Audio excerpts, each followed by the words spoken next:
My name's Ethan. I'm 33 years old. I asked my fiancée, Sienna, to marry me last spring, right on the pier where we had our very first date. We'd been together nearly 5 years by then, and she'd stuck with me through some of the hardest, most chaotic chapters of my life. Losing my job, family drama, scary health issues. She was always my anchor, my place to land when everything else was falling apart. So when she said yes, it felt like the universe finally aligned. Like all the puzzle pieces had clicked into place. We started planning an intimate, classy ceremony at a vineyard just 40 minutes outside the city. Sienna's family was supportive and kind. They were involved just enough, not pushy, just warm and genuinely happy for us. My family, that was a different story entirely. Let's just say words like subtle or graceful never really applied to them. The first sign of trouble popped up barely a month after we'd sent out the save the date cards. I got a call from my mom. Her tone had that strained, sugary edge that only she could master. Passive aggressive, wrapped in a silk bow. "Sweetheart," she said, drawing out the word like it already exhausted her. "Are you sure a May wedding is the smartest idea?" I hesitated. Why wouldn't it be? There was a pause. One of those heavy silences that always meant I was about to be guilt-tripped into something ridiculous. She sighed, the kind of long, theatrical sigh that told me I should brace myself. "It's just that, well, your brother's graduation is happening in early June, and you know how touchy he is about people stealing his spotlight. My brother Logan is 25, the so-called golden child. He somehow turned being painfully average at everything into a personal brand, and everyone was expected to applaud. He switched college majors 5 times, flunked out of 2 schools, and eventually got a degree in communications and lifestyle branding from a university I had to Google just to make sure it actually existed.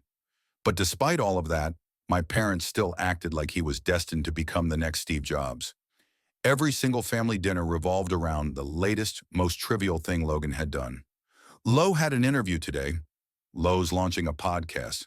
Lo's taking time to focus on his inner clarity. And now, apparently, my wedding was seen as a threat to his fragile spotlight. I tried to keep things civil. "Mom, we've been planning this for months, and it's not like we scheduled it during his graduation. It's literally 4 weeks earlier." But of course, logic didn't matter.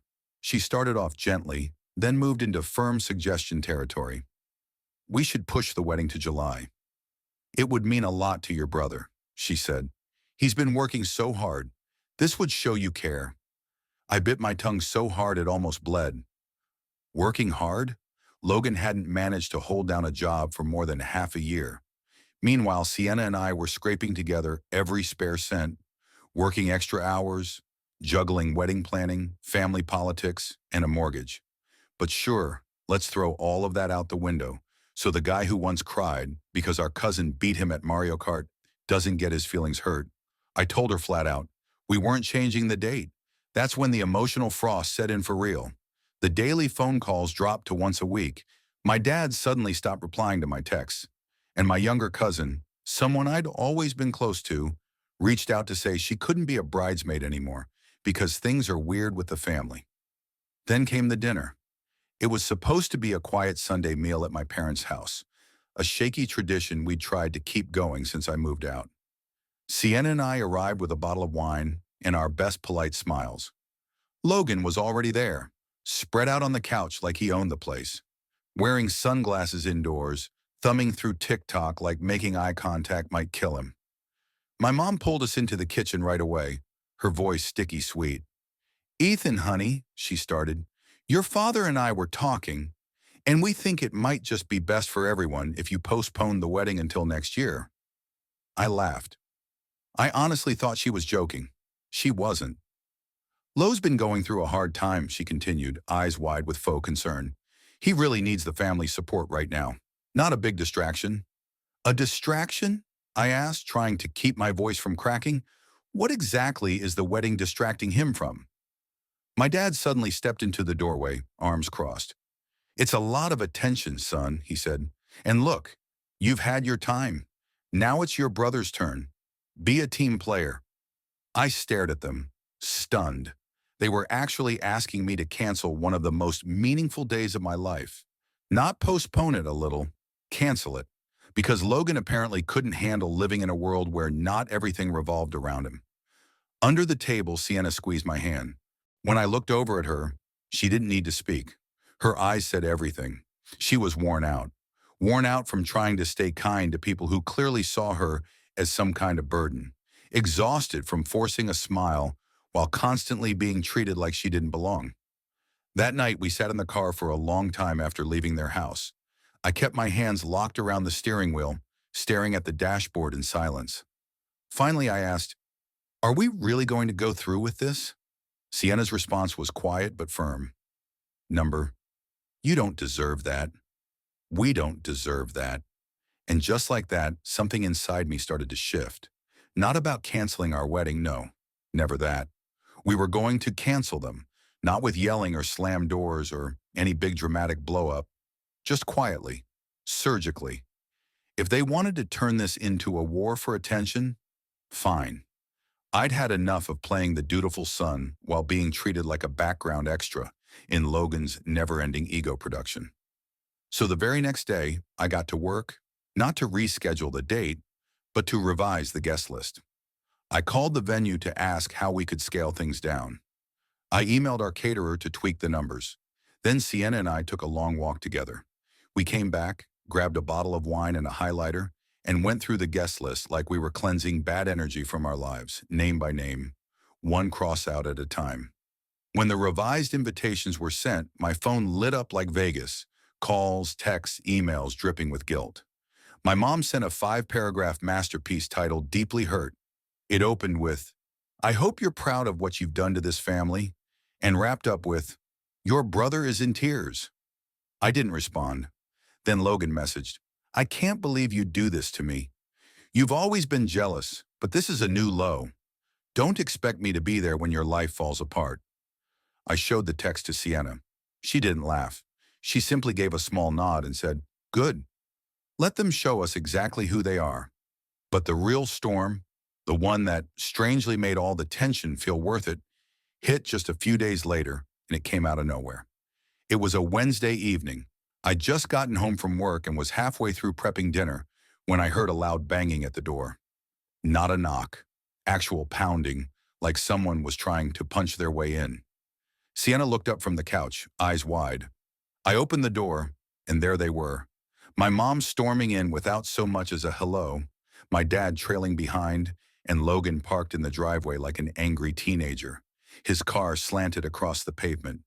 "Ethan," my mom snapped, barging in before I could say a word. "What the hell is wrong with you?" I closed the door behind them slowly, turning around.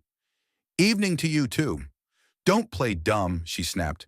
"We just saw your Aunt Carol's Facebook post about the new invitations. You uninvited your own family."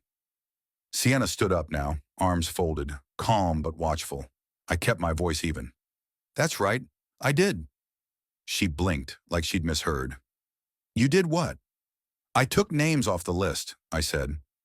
"The people who made it crystal clear they don't support our relationship, our wedding, or the way we've chosen to live our lives. That includes anyone who told me to cancel one of the most meaningful days of my life just so my brother could have a moment for graduating college." 7 years late. My dad stepped forward, jaw tight, eyes narrowed. "You're being ridiculous. This is childish." "No," I said, my voice sharper now. "Childish was me letting you guilt trip me over and over again for Logan's sake. Letting you ignore Sienna, rewrite the past to make Logan the star. I'm 33, and for the first time, I've drawn a line. And look how fast you showed up to try and erase it." That caught them off guard. There was a moment of silence. Then my mom gave a sharp, bitter laugh. "So this is her," she sneered, waving at Sienna. "I knew it. I knew she was the one turning you against us. You used to be such a good son." "I used to be your doormat," I said flatly. "Not anymore." "You owe this family," my dad growled. "We put you through college." "No," I said, my patience gone. "You took out a loan and then reminded me every year that I should be grateful you didn't make me pay it back. Meanwhile, I covered Logan's credit card bill 3 separate times. Never got a thank you. I helped with your mortgage when you were out of work. I co-signed for your second car. Do any of you even remember that?" They stood there silent, faces blank. Well, I remember, I said. So if we're talking about who owes what, you're the ones in the red. That's when Logan finally climbed out of the car and came stomping up the driveway. His arms flailed like he was some B-list celebrity denied entry to a VIP party. "This is all about your ego," he shouted. "You think you're better than me?" "No," I replied calmly. "I just don't need to compete with you anymore." "Everyone says you're selfish," he snapped. "Mom and Dad are ashamed of you." "Perfect," I said. "Then I guess we finally found common ground." "You should all go now." My mom gasped like I just slapped her. "You're kicking us out?" "No," I said. "I'm asking you to leave. If I were kicking you out, you'd know. There's still a difference. For now." They hesitated. "I'm not going to stand here and argue," I continued. "This conversation is over. If you want a place in our lives, it won't be on your terms anymore." That's when Sienna stepped forward. Her voice was soft, steady, unwavering. "You're not the victims here," she said, "but you can choose to stop being the villains." That was the final blow. My mom's face flushed crimson, her mouth quivered, and angry tears filled her eyes. She spun around and stormed back to the car. My dad followed, muttering something under his breath about how ungrateful I was. Logan lingered for one last word. "You're going to regret this," he mumbled. "Maybe," I said, "but not today."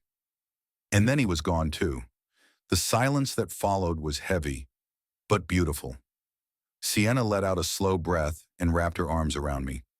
"I'm sorry it had to happen like this," she whispered. "I'm not," I told her. "I'm just sorry it took me so long to get here." But of course, that wasn't the end. 3 days later, the emails started flooding in. Not from my parents this time, but from extended family. Aunts, uncles, cousins. Some of the messages were polite. Others were laced with rage.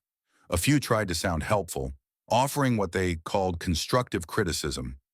But let's be real, they were just thinly disguised jabs about how emotionally immature I was or how entitled I'd become over one wedding. One cousin I hadn't heard from in years reached out to remind me that family is about forgiveness, not cancellation. Another thought a Bible quote would do the trick. That one made me laugh. Cute. But then came the real punch to the gut. My mom posted something cryptic on Facebook, her specialty. It read, "Sometimes the children you raise become strangers. We'll be attending a graduation this year instead of a wedding. Pray for our broken hearts." Of course, it was followed by a crying emoji and a 10-year-old family photo with me in it. Like I was some tragic memory who'd vanished without a trace. And then the comments poured in. People I grew up with, church folks, old neighbors, family friends, all chiming in with their take. "You were such wonderful parents. Some kids just forget who raised them. Prayers for healing. Blah, blah, blah." I didn't respond. I didn't even take a screenshot. I just blocked her. Quietly, cleanly. And then something unexpected happened. Sienna's mom forwarded me a text message. It was from my dad. He had reached out to her, behind my back, asking if there was still a chance to talk some sense into Ethan and fix things before he tears the family apart. Her reply was one sentence. "He's not destroying anything. He's finally rebuilding." That moment stuck with me. But what came next made everything real. The vineyard called. Apparently, someone had contacted them pretending to be me, said the wedding was canceled, and asked for a full refund. They flagged it because something felt off. The caller didn't know our deposit amount, didn't know Sienna's last name, asked a bunch of odd questions about the guest list. They gave my mother's name. I stood there holding the phone, completely stunned. I should have been furious. And yes, part of me was. But more than anything, I felt a strange kind of peace, like this thick fog had finally cleared. They weren't trying to stop the wedding because they cared. They just couldn't handle losing control. I called the vineyard back and confirmed everything was still on. Then I made another call to my lawyer. Her name was Nina Park, sharp as a blade, practical, and absolutely no nonsense. I'd met her once before through a friend during a workplace issue, and even then, she had left a mark.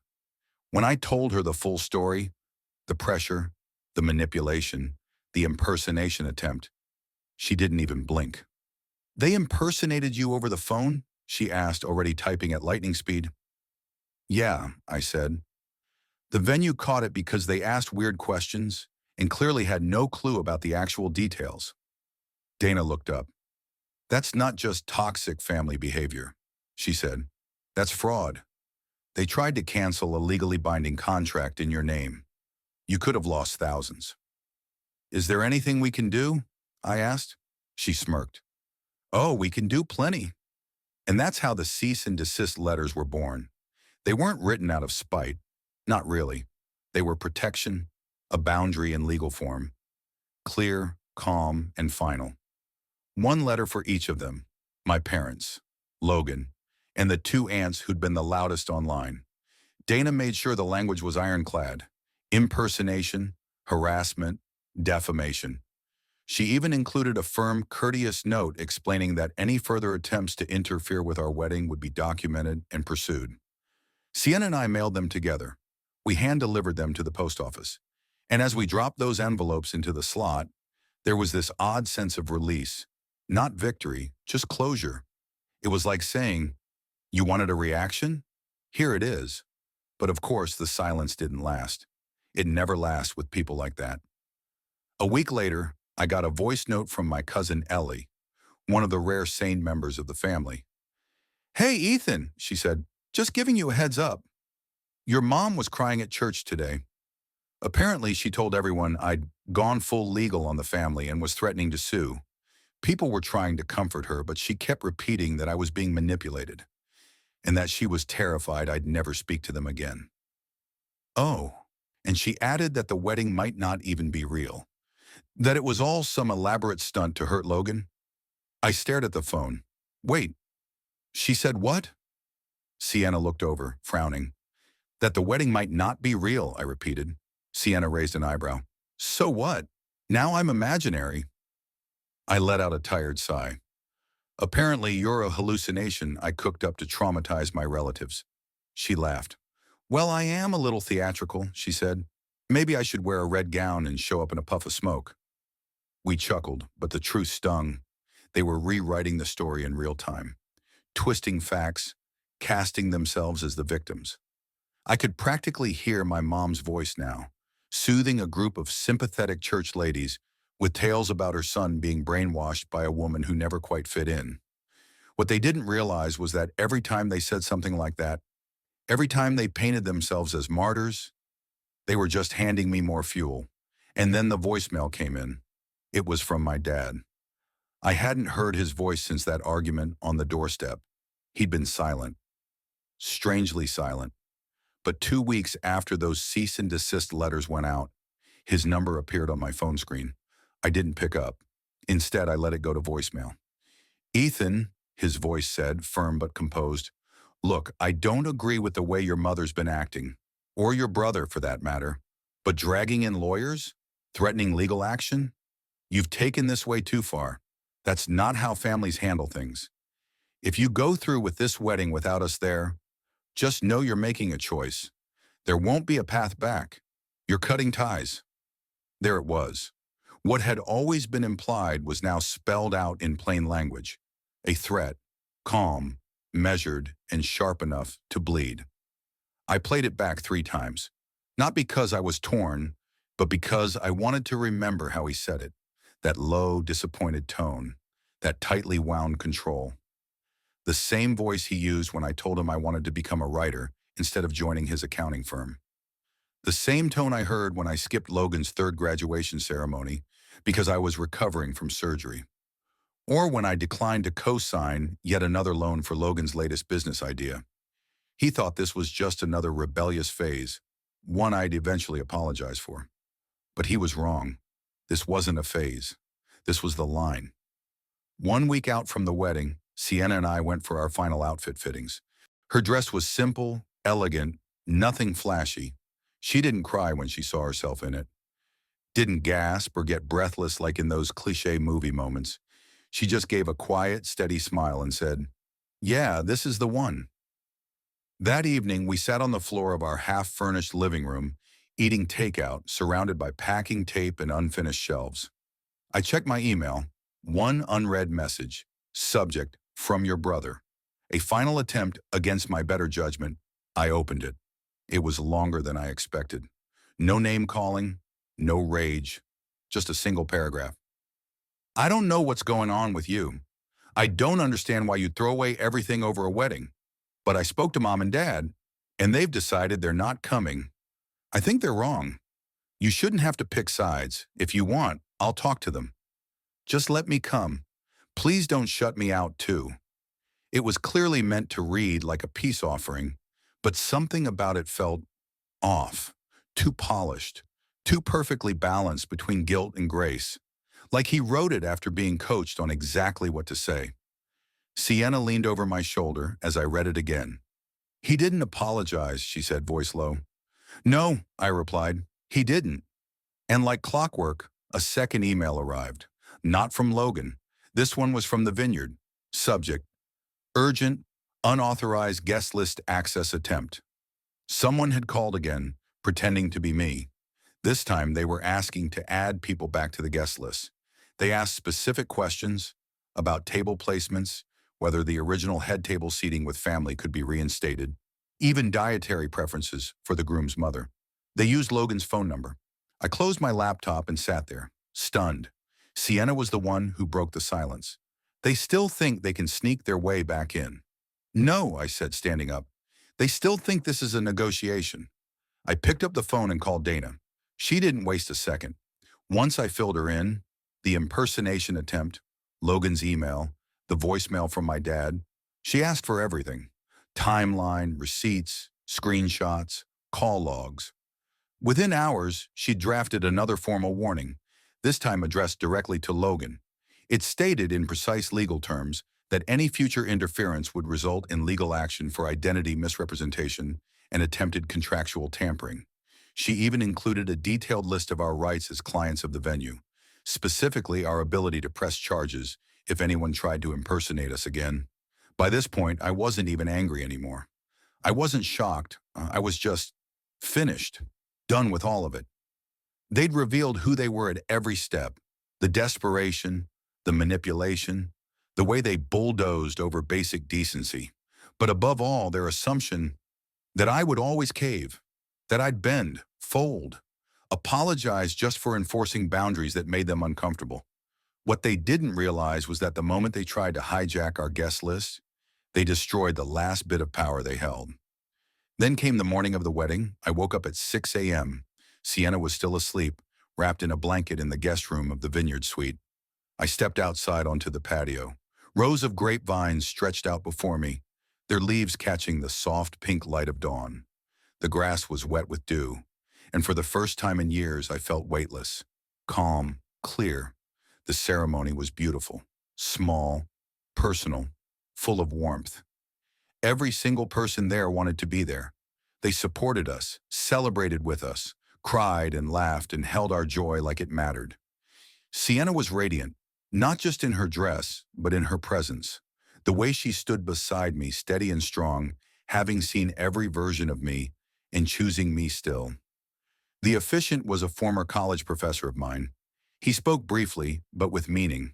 He said that love wasn't a performance, it was a choice, one you make every day, through the good and the hard. At one point, I caught myself looking at the empty chairs, the ones we'd originally reserved for my parents, my brother, a half-dozen aunts and uncles. There was a time when that sight would have crushed me, but standing there holding Sienna's hand, all those empty seats didn't feel like loss anymore. They felt like space to breathe. After the ceremony, the celebration truly began. There was laughter echoing through the vineyard, champagne flowing, people dancing without a care. No stiff small talk, no fake smiles, just real joy. During his toast, my best man cracked a joke about how Sienna must have the patience of a saint to marry a guy who once called her bro on their first date. The whole room erupted. It was one of those moments that just felt right. And then, because the universe apparently has a flair for poetic timing, my phone buzzed during dessert. A new voicemail from my mother. I didn't listen to it right away. Hours passed.